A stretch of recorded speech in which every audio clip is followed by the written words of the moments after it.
as usual, our first speaker of the evening, and we usually try to get to that quickly so that Sergeant Smith can get on his way and take care of things that are happening on the island. So, Sergeant Smith, would you like to give us your report for this month?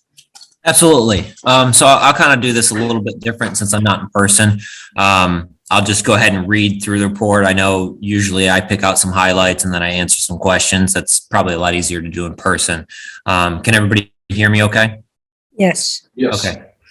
So this is the August report. So from August 1st through 31st, 2022, there were 290 calls for service on Siesta Key. 20 incidents, or 7% of the total, were persons or property crimes according to classification under NIBRS. A vehicle burglary occurred to a boat that was dry docked in the rear of a residence. Speakers were removed. The suspect in this case has been identified and charged. And this investigation is still ongoing. Out of the 3 assault incidents that happened, 2 of them were domestic that resulted in an arrest.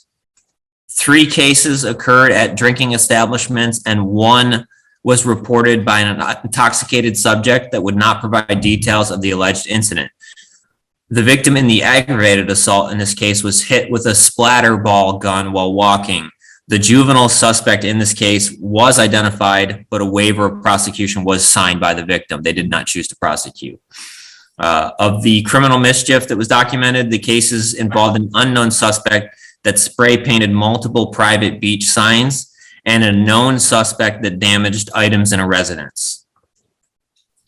There were 6 reports for thefts, at least one of which was committed by the same suspect that committed the vehicle burglary. In that incident, a paddleboard was stolen.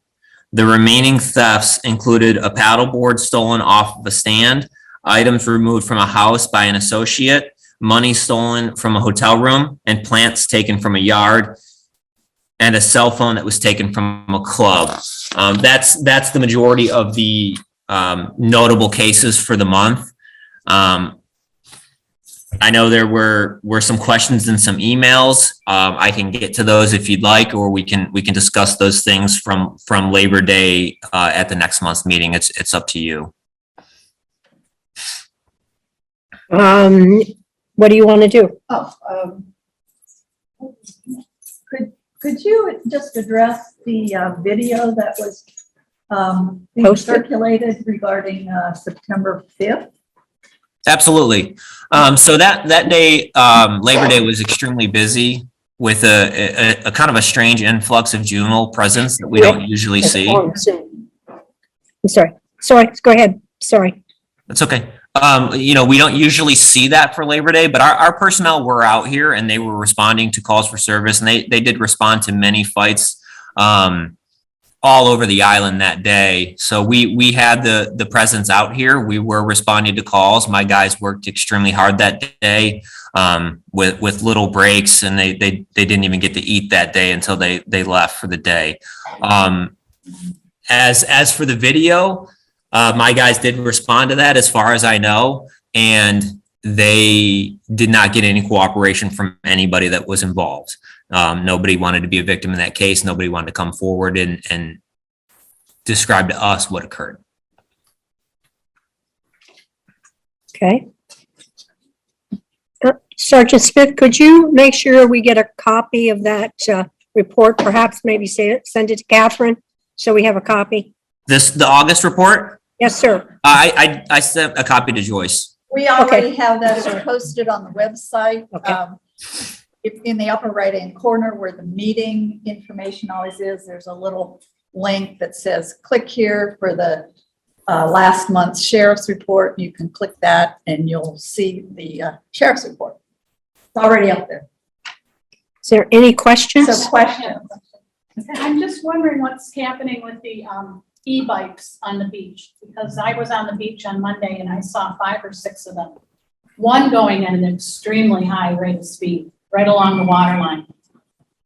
Okay, we not monitor those frequently.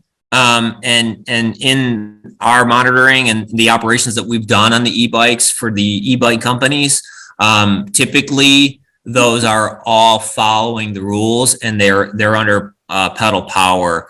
Occasionally we have people that are riding not under pedal power, and we stop those people and educate them that it needs to be under human power when it's on the beach. These appear to be not under pedal power. Like I said, when we are out there and we're observing the bicycles, and we've done it quite a bit. We've watched the sunset tours where they go north, and then we've watched them come south. In our cases of watching them, they have all been under pedal power. Nobody was observed using the electric.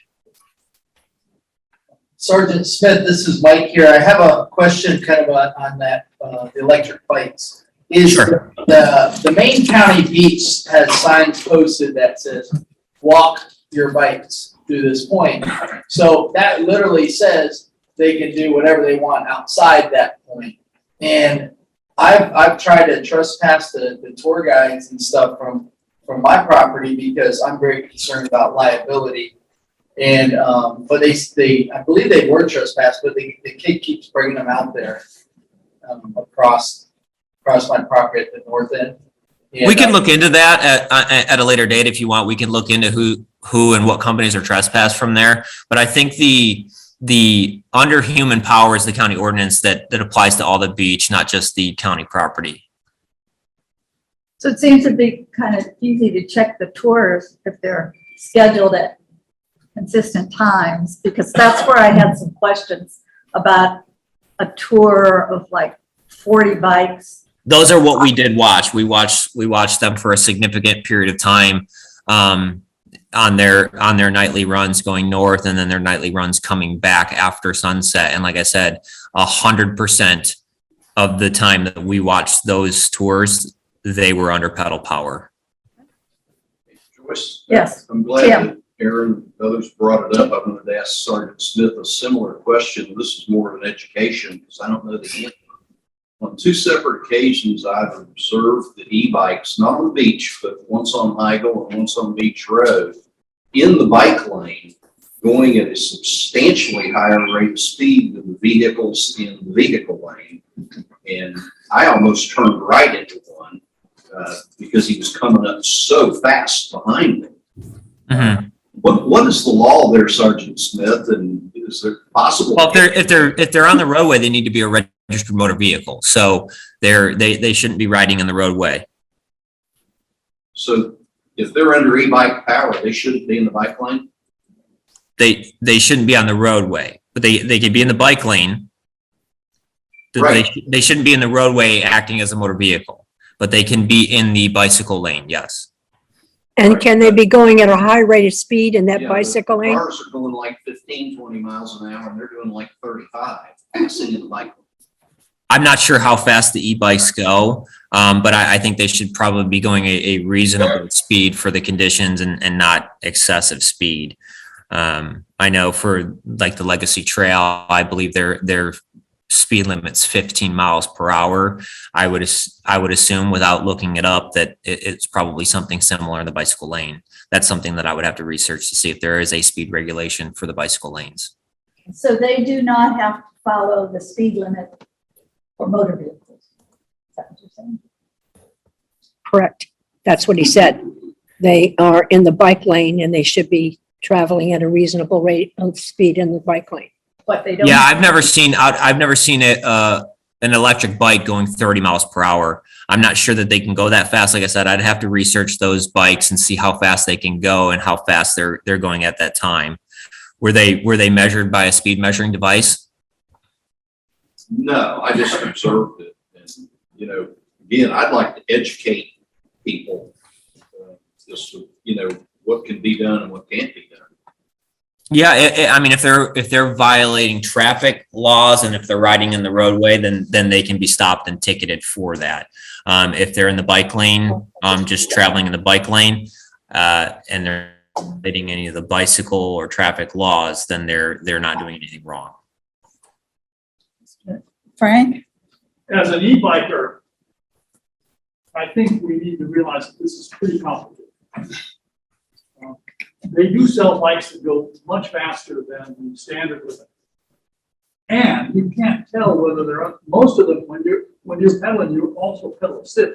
So you can go 20, 25 miles an hour and it looks like you're pedaling. You're using the pedals, but you're actually under power. There's no way to determine whether that e-bike is actually under power or actually under pedal. It was my understanding that there are some standards, some county standards about that, how fast they're supposed to go. It's gonna get even more complicated because they're, everybody's flying. Did you understand that question? Basically, There may be some regulations. Like I said, I'd have to reread the statute on the electric bikes in the bicycle lanes to see if there is a speed limit or if what they're allowed to do and not allowed to do. Okay, one more question, because I see this a lot at the intersection of Midnight Pass and Stickney Point. Heading south on Midnight Pass, turning left on Stickney Point, bicyclists, not e-bikes, but regular bikes in the vehicle lane. Not on the side, but in like one of the left-hand turn lanes, Mhm. left-hand turn. Is that proper? Yes, if they're taking the lane to take a turn, yes, the bicycle can take the lane to take a turn, and then go into the bicycle lane. And these, when I see it, these are what I call professional bikers. I mean, these are the guys with the special shoes and the shorts and the seat and all that. So I figured they knew what they were doing was correct. Mhm. I wanted to ask the question. Yeah, I think for them to take the lane and be there is probably the safest thing for them to do versus trying to turn next to a car as the car is trying to turn next to them. That'd probably be very unsafe. Okay. thank Anything- you. Okay, thank you very much. Have a good day. You too. Thanks, Sergeant Smith. Thank you. We always like having you. Thank you.